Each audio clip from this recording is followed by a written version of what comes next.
ગુજરાતની અંદર કેટલી ટ્રિપલ આઈટી કોલેજ છે, કેટલી આઈઆઈટી કોલેજ છે કે જે જોસા કાઉન્સેલિંગ જેડબલઈ મેન્સ અને એડવાન્સના આધારે તમને એડમિશન આપે છે. જેડબલઈ મેન્સ અને એડવાન્સના આધારે જે મળતા એડમિશન હોય છે એનું નામ છે જોસા કાઉન્સેલિંગ.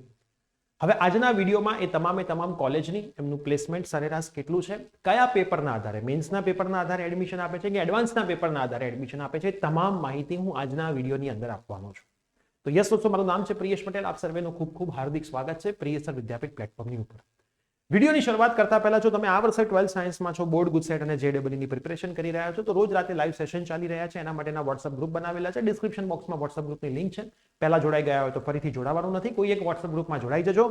અને સાથે સાથે એક્ઝામ પત્યા પછી તમારી એડમિશનની આખી પ્રોસેસ, ચાહે જેડબલઈ હોય, ચાહે બોર્ડ ગુજસેટ હોય, એના ઉપરથી થતી એડમિશન પ્રોસેસ હોય, તમામ ફ્રી ઓફ કોસ્ટ તમને આપણા હેન્ડલ ઉપરથી જાણવા મળવાની છે. પરફેક્ટ જાણવા મળશે, એન્ડ સુધી જાણવા મળશે. તો આપણી ચેનલને સબસ્ક્રાઇબ કરીને બેલ નોટિફિકેશન પ્રેસ કરવાનું પણ ભૂલતા નહીં. અને આ વિડીયો તમારા તમામ ફ્રેન્ડ્સને શેર કરી દેજો જે આની તૈયારી કરતા હોય. તો જેડબલઈ મેન્સ અને એડવાન્સ 12th સાયન્સ એ ગ્રુપ. હવે અહીંયા નેશનલ ઇમ્પોર્ટન્સ વાળી જે બધી કોલેજ છે ગુજરાતની, એની વાત કરેલી છે.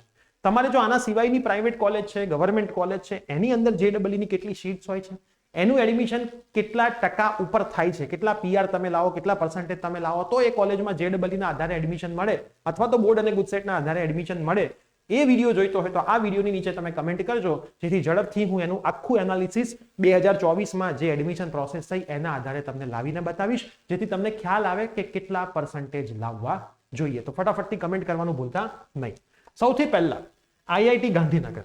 આઈઆઈટી ગાંધીનગરનું કોમ્પ્યુટરનું એવરેજ સેલરી પેકેજ તમે સ્ક્રીન ઉપર જોઈ શકો છો. કેટલું છે? 29.29 લાખ. મતલબ આ વાર્ષિક સેલરી તમને કીધી છે આખા વર્ષની. એટલે તમે ડિવાઈડ બાય 12 કરશો તો તમને એક મહિનાની સેલરી મળી જશે. 2 લાખથી વધારે છે. એડમિશન કોના આધારે થાય છે? જોસાના આધારે. જોસા કાઉન્સેલિંગ છે. જેમ બોર્ડ અને ગુજસેટથી જે એડમિશન થાય ગુજરાતની કોલેજમાં એને એસીપીસી થ્રુ એડમિશન કહેવાય. એમ જોસાનું કાઉન્સેલિંગ છે. અને પેપર કયું જોવામાં આવે? જેડબલઈ એડવાન્સ. મેન્સ તો ઠીક છે, ક્વોલિફાય કરો એટલે એડવાન્સ આપવા મળે, પણ એના એડવાન્સના માર્ક્સના આધારે તમને મળે. એના પછી છે એસવીએનઆઈટી સુરત. એવરેજ પેકેજ છે 18.26 લાખ સીઈ નું છે. એના પછી છે triple IT Baroda. 15.43 lakh average package છે. Triple IT Surat 14.21 lakh average package છે. આના કાઉન્સેલિંગ અને હજી એક બાકી રહ્યું ટ્રિપલ આઈટી દીવ. આ એમાં સ્ટાર્ટ 2020 થી થયું છે એટલે હજી કોઈ પેકેજ હશે નહીં, બેચ બહાર પડી નહીં હોય. આ તમામનું એડમિશન જોસાના જેડબલઈ મેન્સ પેપર 1 ના આધારે થાય છે. એડવાન્સની જરૂરત નથી હોતી, મેન્સના માર્ક્સના ક્રાઇટેરિયા આધારે થાય છે.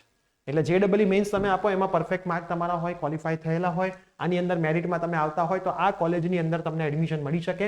જેમાં ફરીથી કહી દઉં, SVNIT Surat, triple IT Baroda, triple IT Surat, triple IT Diu. હવે વાત કરીએ એનએફએસયુની. એનએફએસયુનું કોમ્પ્યુટરનું એવરેજ પેકેજ છે 13 લાખ રૂપિયા. એનએફએસયુની અલગથી એન્ટ્રન્સ એક્ઝામ લેવામાં આવે છે. એની નોટિફિકેશન જ્યારે પણ આવશે ત્યારે હું તમને યુટ્યુબ ચેનલ ઉપરથી અને ઇન્સ્ટાગ્રામ હેન્ડલ પરથી માહિતી આપી દઈશ. અને આરઆરયુની વધારે માહિતી જોઈતી હોય તો તમે એની વેબસાઇટ ઉપરથી લઈ શકો છો, જેનું એડમિશન જેડબલઈ મેન્સનું પેપર તો છે જ, અને સાથે એમની એન્ટ્રન્સ એક્ઝામ લેવામાં આવે છે એના આધારે થતું હોય છે.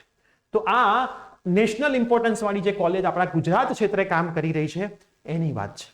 આવી નવી ડીએઆઈસીટી છે, નિરમા છે, પીડીપીયુ છે, ડીઈયુ છે, ડીડીયુ છે. આ તમામ કોલેજની માહિતી માટે મેં તમને કીધું, જેટલી મેક્સિમમ કમેન્ટ આવશે આપણા ગુજરાતની કોલેજમાં પણ જેડબલઈ મેન્સ અને બોર્ડ અને ગુજસેટના આધારે એડમિશન થતું હોય છે. એના માટે કેટલી સીટ્સ કયા ક્રાઇટેરિયામાં છે, પ્લસ લાસ્ટ ટાઈમ કેટલું કટ ઓફ અટક્યું હતું, એની અંદરનું એવરેજ સેલરી પેકેજ કેટલું છે, કઈ બ્રાન્ચનું, આ તમામ માહિતી તમે કમેન્ટ કરશો એટલે શ્યોર એના હું વિડીયો લેતો આવીશ. એટલે આપણી ચેનલને ફોલો કરી દેજો. આ બધું ક્યાંક નોટ ડાઉન કરતા રહેજો, નહીંતર ભૂલી જશો. આ તમારા માટે છે. તમારા 12thમાં કેટલા માર્ક લાવવા જોઈએ જેથી આ બધી કોલેજના આટલા પેકેજ વાળા તમને મળે, એના માટે અમે મહેનત કરી રહ્યા છીએ. ચેનલ સબસ્ક્રાઇબ કરી દેજો, વોટ્સઅપ ગ્રુપમાં જોડાઈ જજો અને તમામ મિત્રોને આ વિડીયો શેર પણ કરી દેજો. મળીએ છીએ આવી જ કોઈ નવી અપડેટ સાથે. Till then bye bye, take care.